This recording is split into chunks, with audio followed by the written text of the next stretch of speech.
Hello, and welcome to your general botany lecture on understanding cladograms and testing phylogenetic hypotheses. I'm Stephanie, and we're going to be talking a lot about cladograms today. So on this very first screen, here is a very broad cladogram depicting the relationships of major groups of life.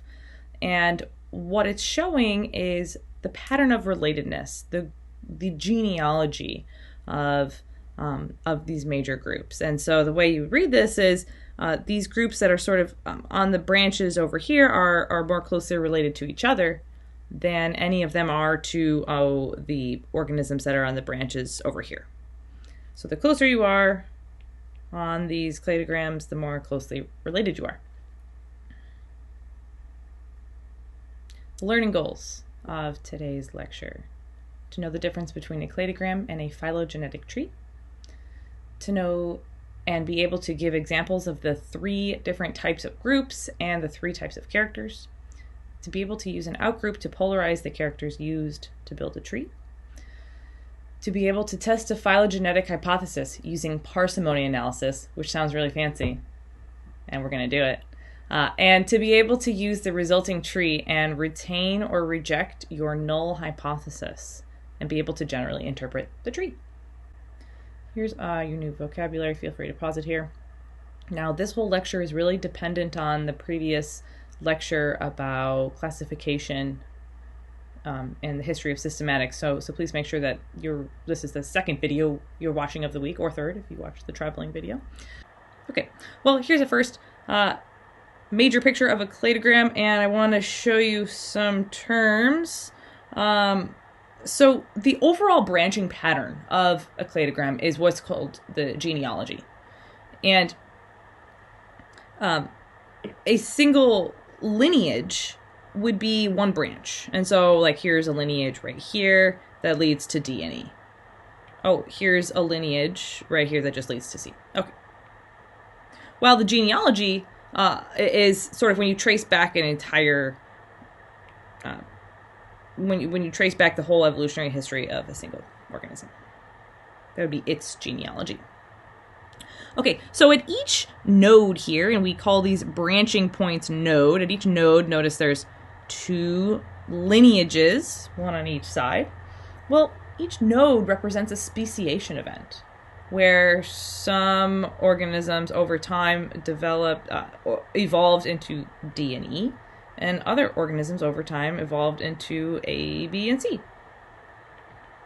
Okay, so that's the first branching point, speciation event down here, and it's represented by a common ancestor. At one point there was just a single type of organism that split into these 2 different groups of organisms. And so actually each node here represents a single common ancestor that most likely had something in common with its descendants. It definitely had a lot in common with its descendants. A, B, C, D, and E here. These could be species. These could be different families. They could be different phyla. Some other terms. We can make groups. We can make sort of groups within groups here, actually. So we can make this group that is A and B. And we can sort of make it because we can sort of make these triangle pie slices almost. So this is a good group here. We've got an ancestor, and we've got all of the descendants of each branch that descended from it. Okay, well, we also have this group. This group also has a common ancestor and all of the descendants of the lineages that branch that are derived from it. Oh, look, we also have a group over here. So whenever you can make sort of this nice triangular group of which there's one more, this whole entire thing. These are called clades. C-L-A-D-E. Yeah, a clade is a group that includes a common ancestor and all of its descendants. So, actually another word for clade is a word that we're going to focus on a lot during this video. It's called a monophyletic group. Now, once we sort of understand the way that these work, we can actually also figure out the closest relatives. The way to figure out the closest relative is to find the most recent common ancestor and then just take the other route. So what do I mean by that? Let's say I wanted to know who is the closest relative of E. Well, I go down to the most recent common ancestor, which is right here, and I take the other lineage, sort of the other route, if there are only two options, which there are here. And so the closest relative of E is D, and that's why we call these two sister groups, or sister taxa. So if they're species, I would say D and E are sister species. But we don't really know what they are, so let's just call them sister taxa. That word taxa, it just applies to all different types of groups. So what if I wanted to know the closest relative of B? It has nothing to do with the order of left or right, or anything like that. No, we have to do what I said earlier, which is go down to the most recent common ancestor right here, in the case of B, and then we need to take sort of the other branch, which leads to A. Well, what if I ask you, what is the sister group of C, or who's most closely related to C? Well, we would have to go down to the most recent common ancestor right here, and it's this whole, actually, group that is both A and B. So the closest relative of C is this whole entire group. And that's okay. So we would say the sister group of C is A plus B. We could ask kind of a similar type of question. Who is the sister group of D and E? This one group that we're calling D and E. Well, we go down to the most recent common ancestor, and it turns out the sister group of D and E is this whole group that is A plus B plus C. Okay. Next slide. So what does this look like as a group of organisms is sort of changing and evolving over time?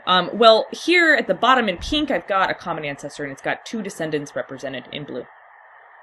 Well, over time, keep your eye like on this left blue spot here. Over time, the organisms will continue evolving, and sometimes they will speciate. And whether or not they speciate, they're probably going to change from that ancestral form over time.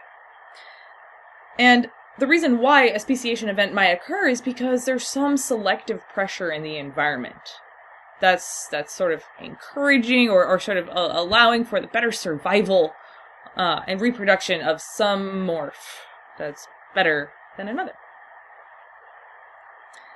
Okay, so and here's maybe how it'll end up in present day. And so here we've got B, D, C, and A, these four different species, let's say. Okay. Well, this is sort of the direction of time, right? And so we've always sort of got a base, and that's the universal common ancestor of all of the organisms present on this cladogram. That would be at the very bottom here, where all of the arrows are stemming from. And then the taxa at the top are, in theory, extant. They are alive, in this example at least. But the thing is, you can pivot at any node, and this cladogram would still be exactly the same. Because, again, what we're looking at is relationships. We're not looking at what the cladogram exactly looks like. We're just sort of tracing relationships. And so, what I mean by that is, okay, in this example, we've got the smallest group, that is C and D. Okay. And then it looks like their closest relative is B. So then we've kind of got this other group that is B. I represent it sort of in a nested Venn diagram. And then one more distant relative is A. So A would sort of be outside. Well, keep your eye sort of on this spot right here, because we can pivot at that node. And just to help you visualize it, I've kind of pulled it apart here. We're going to pivot right there, and it's going to be the exact same thing, because left to right means nothing. Just closeness of ancestry. Did it. So this is the exact same cladogram, actually. Looks totally different, doesn't it? But look, we've still got the same groups nested within the same groups. We've got C plus D. And then we've got B outside of them. And then we've got A as the most kind of ancestral one. So we've got the exact same pattern of relatedness, and that's all that matters in a cladogram. That's what we're interpreting. Okay. This is actually the exact same cladogram as well. It's just sort of facing the other way. Notice we've got C and D as the smallest group. A is the most kind of ancestral one here. Okay. Well, something else that we can glean from a cladogram, if it's got them, is traits. So here is a trait. Boom. Just mapped a trait onto this cladogram. And let's say we had a situation where there was a mutation event that had happened right there at that hash mark that I just drew. And it changed the organism who had this mutation, it changed their petals from being white to being red, let's say. White to red. Okay. And so what this means is when there's a trait change on a cladogram is everything below this hash mark, as we'll call it, it has the ancestral condition. It has the sort of original condition. And so I'm going to represent this white dot above the A represents the ancestral white petals. Okay, now above this hash mark, everything above it will have the new derived condition. So B will have it, but this lineage continues beyond this common ancestor right here. It continues. And so the descendants of this common ancestor will also have the red petal condition. Okay. Great. So we call, in this case, the red petals would be an example of a derived character state, while the white petals would be an example of an ancestral or a primitive character state. Okay. Now, cladograms can be drawn in multiple ways, and so the exact same cladogram, I'm going to draw it right here. This is the same thing. We still have C and D as the smallest group. B is their sister taxon, and then A is the most ancestral one here. It's the same thing. It's just a different format. And in this case, on the right, or on the left, the node, the single point node, was the common ancestor, and here we've just sort of expanded it out, and so it's this whole line on sort of this other type of cladogram. Okay.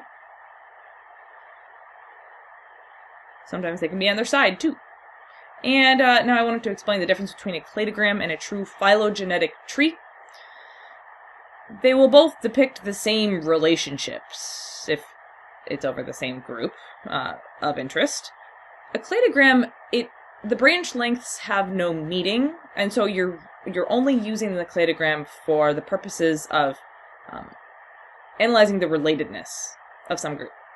A phylogenetic tree, on the other hand, it will also show relatedness, but the branch lengths will indicate something meaningful, something like either time or genetic change, possibly. Here's an example of a published phylogenetic tree that's kind of showing, it's showing carnivorous plants and how they have evolved multiple times, actually, independently. Carnivory has evolved multiple times. And notice that the branch lengths here differ. Well, those represent genetic differences. Well, we need to talk more about these types of traits. So here is another cladogram. This has some sort of well-known organisms. But this time, I've got this thing called an outgroup over here. Well, an outgroup is a group that is known to be ancestral to your group of interest. And right now my group of interest is mosses, ferns, pines, and oaks. And so my outgroup can be a green algae, or it could have been some other organism that I know is ancestral to this group of interest. And it's useful because it sort of polarizes our data, and it allows us to know the ancestral condition of all of these organisms that are in our group of interest.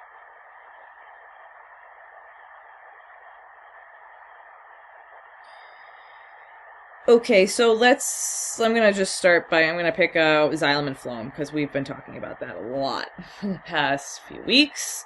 Check out xylem and phloem here. It is a trait, and so remember, everything that's below this will not have xylem and phloem, including, even though this is above it, literally, it's descended from an organism below this point. Sorry, that got very sloppy. And so that means that ferns and pines and oaks all have xylem and phloem. Great. Well, notice how ferns and pines and oaks are one of those groups that I mentioned earlier. This is a monophyletic group. Well, a trait that is shared between all of the members of a monophyletic group and no other members of your cladogram is called a synapomorphy. So a synapomorphy will always be subtending a monophyletic group. So the group type, I'm going to write it again, is monophyletic. But this trait right here, this is the synapomorphy. Okay, because it's a shared trait. Namely, it's shared between these three organisms, and it's derived because the more ancestral organisms did not have it. Okay. Well, there's other types of traits on here too. Let's talk about, actually, let's continue talking about xylem and phloem. Xylem and phloem is a synapomorphy for this group, ferns and pines and oaks. But what if my group of interest was something else? What if my group of interest was just pines and oaks? Just pines and oaks. This is my new group of interest, who I'm interested in their evolutionary history at this moment, is my example. Well, for pines and oaks, this trait down here is it's a symplesiomorphy now. It's the same trait, but with a different group of interest. It is now a symplesiomorphy because it is not derived. Xylem and phloem is shared between somebody else who's not in my group of interest, namely the ferns. And so really the terms synapomorphy and symplesiomorphy, which I'm about to write, these terms are all relative. You can't just say, xylem and phloem are a synapomorphy.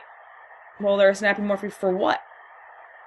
Or they're a symplesiomorphy. A symplesiomorphy for what? Okay. We've got deciduous leaves that evolved twice, independently. And this means that the common ancestor between these two taxa that have deciduous leaves, ferns and oaks, did not have that trait. So the common ancestor between ferns and oaks, it's not here, nope. Ferns never met that ancestor. It's right here. And this common ancestor, notice it did not have deciduous leaves. Deciduous leaves is way up here. It's above that common ancestor both times. And that means that it evolved twice. And when you have a trait that evolved twice independently, this is an example of convergent evolution. So there must have been some sort of environmental pressure that led both of these groups of organisms to have deciduous leaves. Deciduous just meaning sort of they seasonally fall off. Okay, so this type of trait, I'm going to have to do a double arrow here because you've always got to have two in this type of trait. Because convergent evolution implies at least two instances of the same exact trait evolving. This is called a homoplasy. Homo meaning same. So when you've got a trait like this that's similar, but it's not shared evolutionary, it has a different evolutionary origin, you would say these traits are analogous to one another. The traits that are that can be traced to a single origin, these would be homologous traits. So the terms homologous and analogous really depend on what exact trait you're talking about and which situation. Okay. So what I could do is change all of this information into numerical form. Sort of, we could code it all. And that would kind of save us some space, and it would get a lot more information across in a smaller amount of space, and possibly time. And this would be a way for us to sort of see this data in a different way. And we could build it. We could build a matrix, a data matrix, based on the information of this cladogram. And so maybe on one side we would have the taxa. One side of this matrix we'd have the taxa. And then the other side of this matrix we'd have the traits. the trait like titles. And then inside of this matrix we'd have, well, what is the condition of that trait for that taxon? Well, we're going to do that right now. This is what it might look like. Okay, this looks crazy, right? Well, let me help you understand it a little bit. The first thing I need you to notice is that we've got zeros and ones. Zeros represent the ancestral condition, like the outgroup had this condition, and 1 is the derived condition. The outgroup did not have this condition. And so our green algae, the outgroup, they've got zeros for the condition for all of these traits. They've got the ancestral condition. That makes sense because they're the outgroup. Okay. So that means that if you've got a 1 in any of these categories here, then you are different from the outgroup in that character. So I'm going to be throwing some terms around here.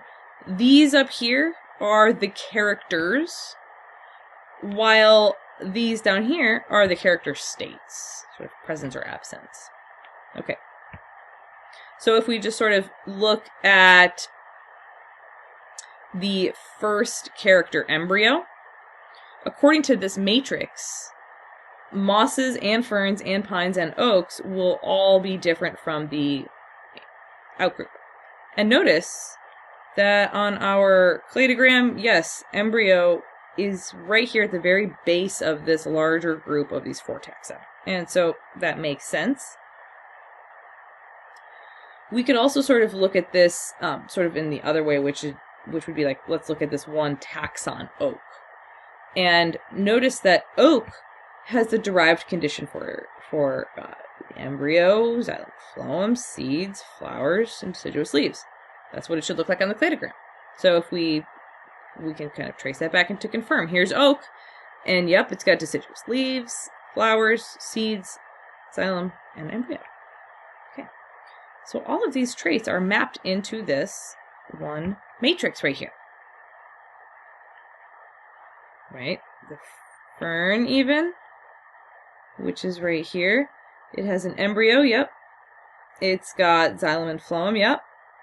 It does not have seeds, does not have flowers, but it does have deciduous leaves, yep. And so when we trace this one lineage of fern all the way back, it only goes through those 3 changes. Deciduous leaves, xylem and phloem, and then the embryo. And so we've got the 1 and the 2 and the 3. Great. And you can do that for all of these. Okay. So this whole time, I've been talking about sort of what happened over time. But here's the thing, especially about plants. We don't know what happened over time. Because plants don't fossilize very well, and, well, humans weren't around yet. We're talking hundreds of millions of years ago when plants were evolving, and so we just don't know. And so we have to make hypotheses. And actually, that's what a cladogram is. Since no one was there to literally prove exactly what resulted from a speciation event, we'll never really know. And so all cladograms are truly just hypotheses. So since we don't know what happened over time, we have to go backwards sometimes. We need to make a hypothesis. So I want to introduce you to some plants here. Here's a plant. There's another plant. Nice.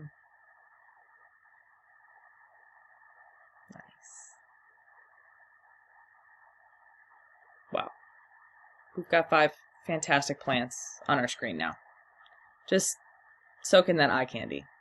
It's good stuff.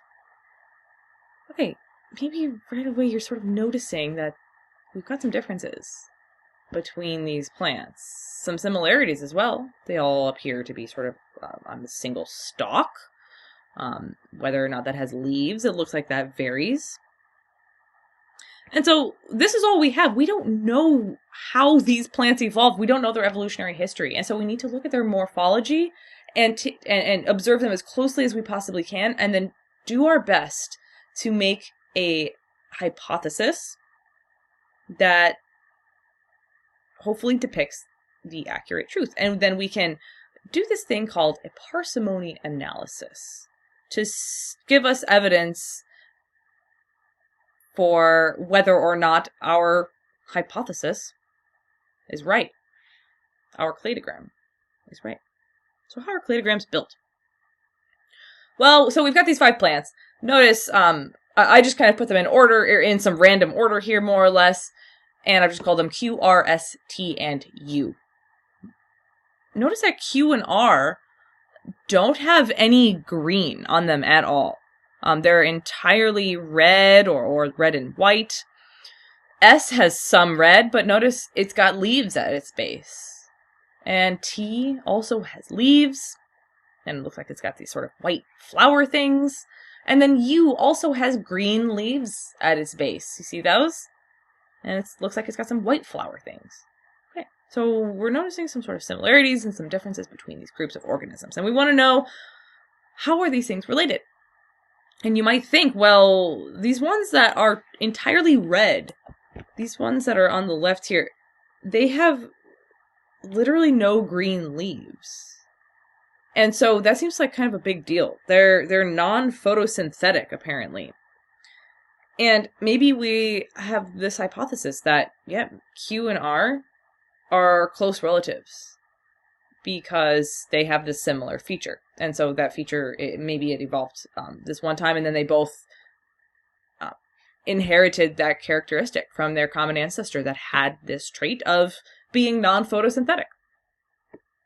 If that was the case, then here is one way that those organisms might be related. Now, notice I've added something over here. I've added an outgroup. This is useful for sort of polarizing our cladogram again. And notice that this outgroup, it's green. It's got photosynthetic material, in other words.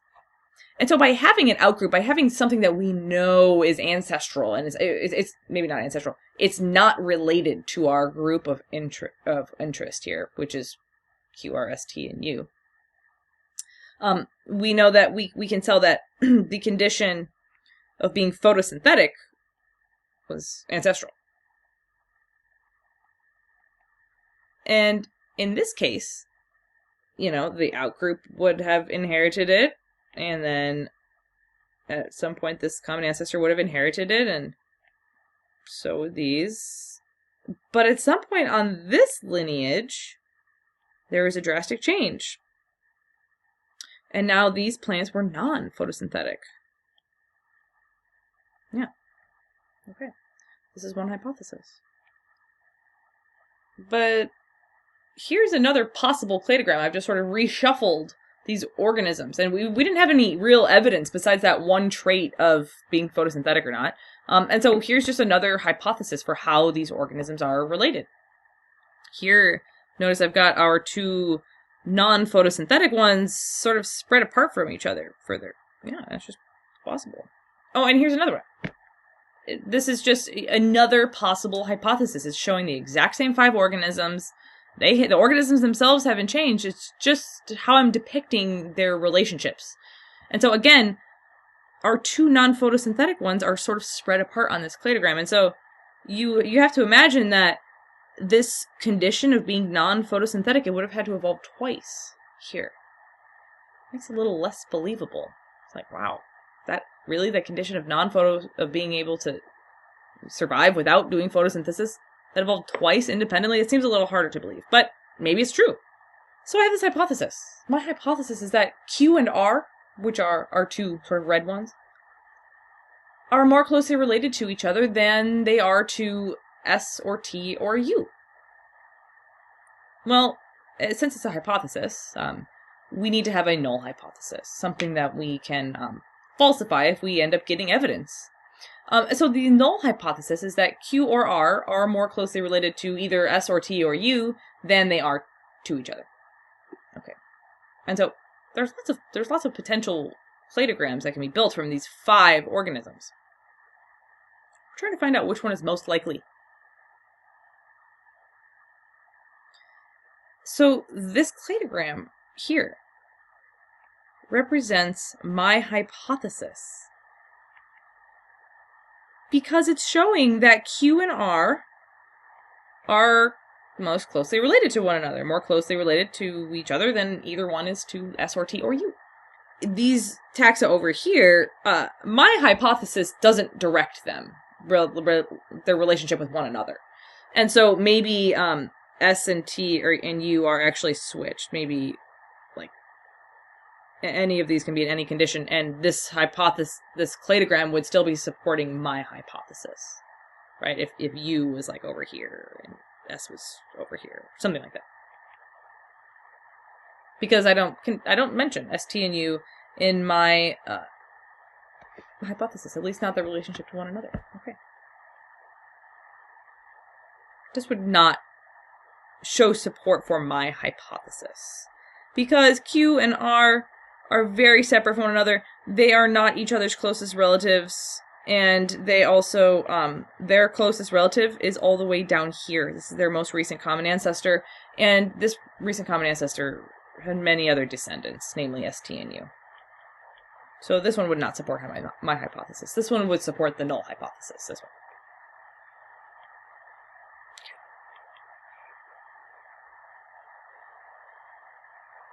So we need to run a parsimony analysis. We need to decide which cladogram is most likely. And to do this, we need to be stingy. But, yes, the simplest cladogram will be the most believable. This is just something that actually we use in our everyday lives all the time. Simplicity is easier to believe than complexity. And, you know, an example of this in my life might be, you know, I come home and there's garbage all over my floor. And Holmes, my dog, he's a wiener dog, you know. And he's sitting there on the couch, you know, with his eyes, just puppy dog, just basically telling me, Mom, I didn't do that. That's what I'm hearing from his eyes. And so I start thinking, okay, well, how else could this have happened? Maybe somebody broke into my apartment and somebody took my garbage and just dumped it on the floor and then left without taking anything. Or maybe the wind blew the door open, and then it just knocked over my garbage, and then it somehow closed and locked my door again, the same wind gust. So those last 2 options were much less believable. It's far easier to believe the simpler explanation, which is just that my very cute, sweet dog got into my garbage and tore it apart. It's most likely. It's the most parsimonious explanation. Anyway, we're going to do parsimony analysis in something in light of evolution. I just wanted to tell you that parsimony analysis is something that is a very well-known sort of philosophical and actually statistical test, essentially. Okay. So, the simplest cladogram is the most believable. Another way to say this is the cladogram with the fewest changes is the most likely. The fewest changes means it's the simplest. And it's most likely, most believable. Okay. Whoa. So, now, here is another matrix. This time, it's with Q, R, S, T, and U. You know them. These are, remember, our Q and R were our non-photosynthetic ones. We've also, we've got an outgroup. And we've got all of the characters up here. Now, I've got some additional characters that I've added on this matrix. And that's good, because we can't just use one character to make the judgment, the big decision on which cladogram is most likely. We need as many characters as possible before we make the decision of which cladogram is most parsimonious. Okay, so we've got this one. This is the one we've been talking about the whole time so far with this example. The outgroup is not photosynthetic. S, T, and U were also... Oh, I'm sorry. The outgroup was not non-photosynthetic. Sorry, the double negative there, because the being photosynthetic is the norm. So I could have really written this the other way. The outgroup does do photosynthesis. It is not non-photosynthetic. But Q and R are non-photosynthetic. They do not produce any chlorophyll. They were non-green. Yes. Q and R. Great. All the others were also plain old-fashioned green and photosynthetic. Okay, well now here's a whole bunch of other traits. Wow.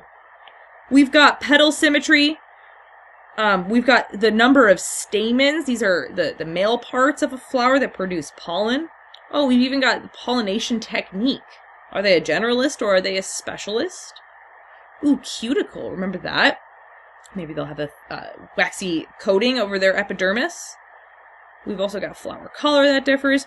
Oh, and trichomes that differ. Some of them appear to be simple, while other are glandular, so maybe sort of sticky. Okay, this is a lot of information, right? And what we need to do is essentially use this information to decide which possible cladogram, which of the many possible cladograms is the simplest. So let's turn this into something that's a little easier to map onto the cladograms, the multiple cladograms. So let's turn this into our zeros and ones. And just like earlier, the outgroup will have the ancestral condition. We call all of the outgroups conditions ancestral. Whatever they happen to be, we call them ancestral. And that's why we've got Q and R that have the derived condition 1, which is the derived condition, for character number 1, which is the one from this first column, non-photosynthetic. Okay. And then all of the rest of these also jive. So petal symmetry is number 2. Radial was ancestral. And notice that Q and U are both radial. And they both have the 0.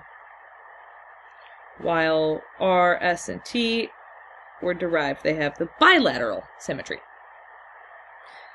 And so the same goes for each of these other categories here. So does this make sense? Or should I do this one more time? Let's look at T down here and up here. T, it looks like it is not non-photosynthetic.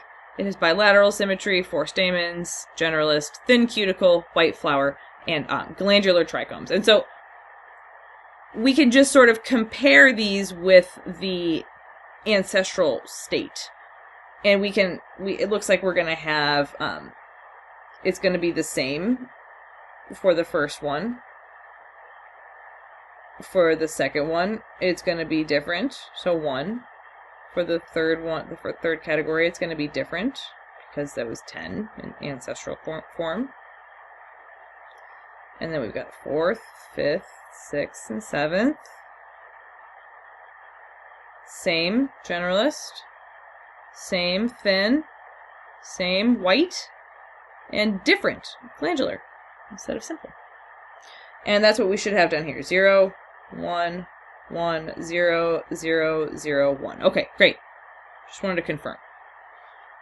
This is my hypothesis, remember. This is the cladogram that's showing Q and R are closest relatives. They are more closely related to each other than either one is to S or T or U. And so let's see how many total trait changes appear on this cladogram based on our data set. Okay. So character 1.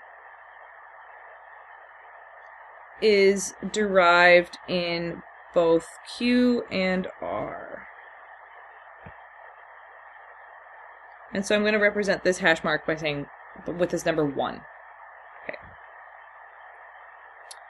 Character number 2 has the derived condition in R and S and T. Okay, so we've got R over here, but Q doesn't have it, so I couldn't do it down here. That would not work. That would imply that Q has it. So R, and then also S and T. So it looks like I could do that. And this would be for character number 2. Character number 3 has the derived condition again for R, S, and T, so it'll be the same. Same place.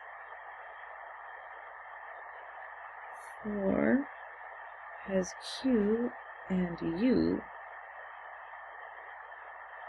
so it would have to be here and here. This is 4.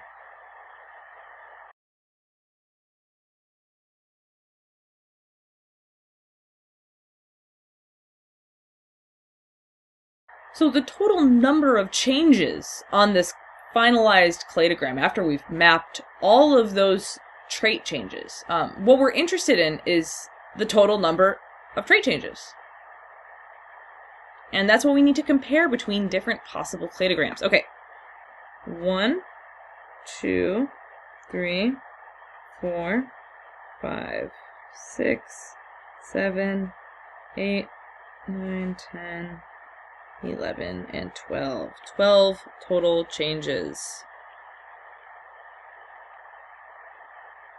Yeah. Here's a different cladogram. And we need to see if this other cladogram, which is just a different hypothesis, remember, if it has fewer changes. Because if so, then it is more believable. And it might show that actually, even though Q and R are similar, maybe they're not the closest relatives. So we need to do the exact same thing that we just did and then compare the total number of changes.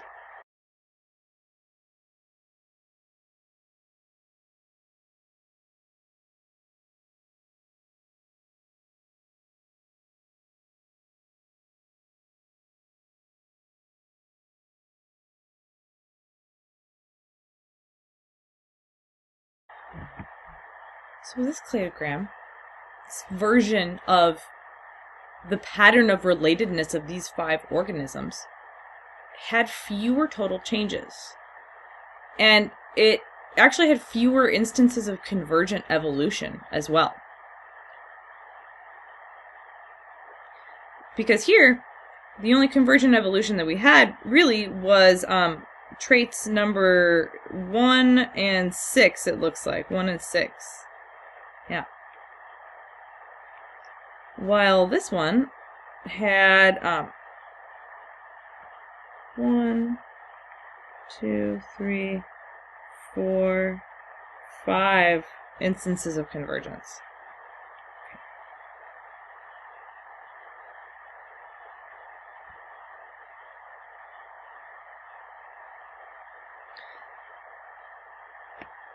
So this is our most parsimonious cladogram. But are there other possible cladograms between these that would show different relationships between these 5 organisms? Yes, in theory there are, totally. Like this one. And this one. These are both perfectly fine cladograms that what we would really need to do is to, again, map all of those traits onto both of these cladograms. But spoiler alert, I've already done that for you, and all of these other possible cladograms have more trait changes than 9. Meaning,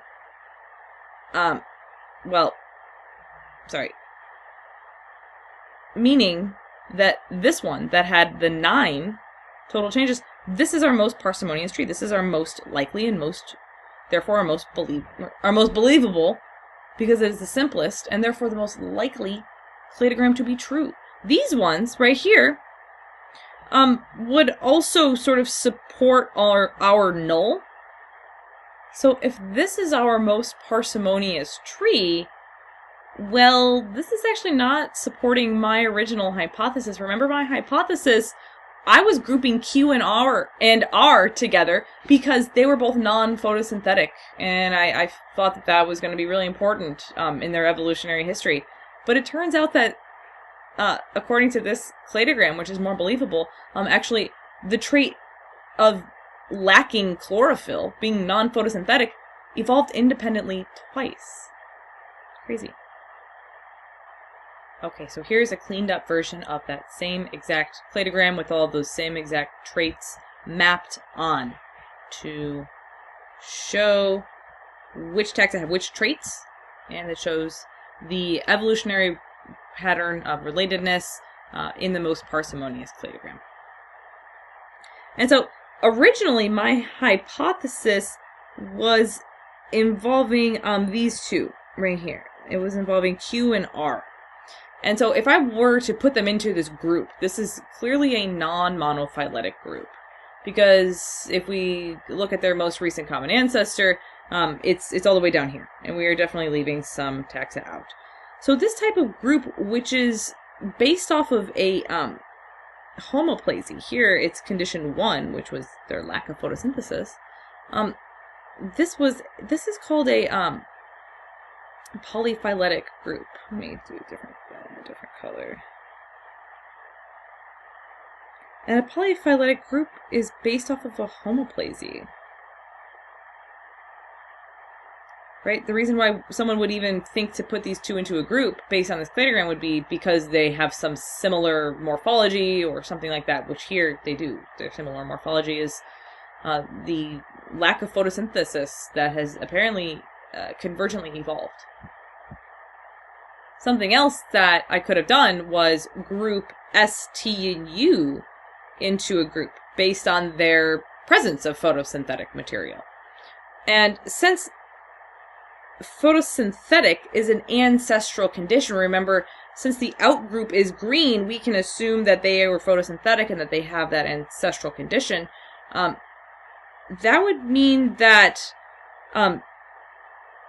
being photosynthetic is a simplesiomorphy for our group of interest here, which is, at this moment, it's STU. This would be a simplesiomorphy.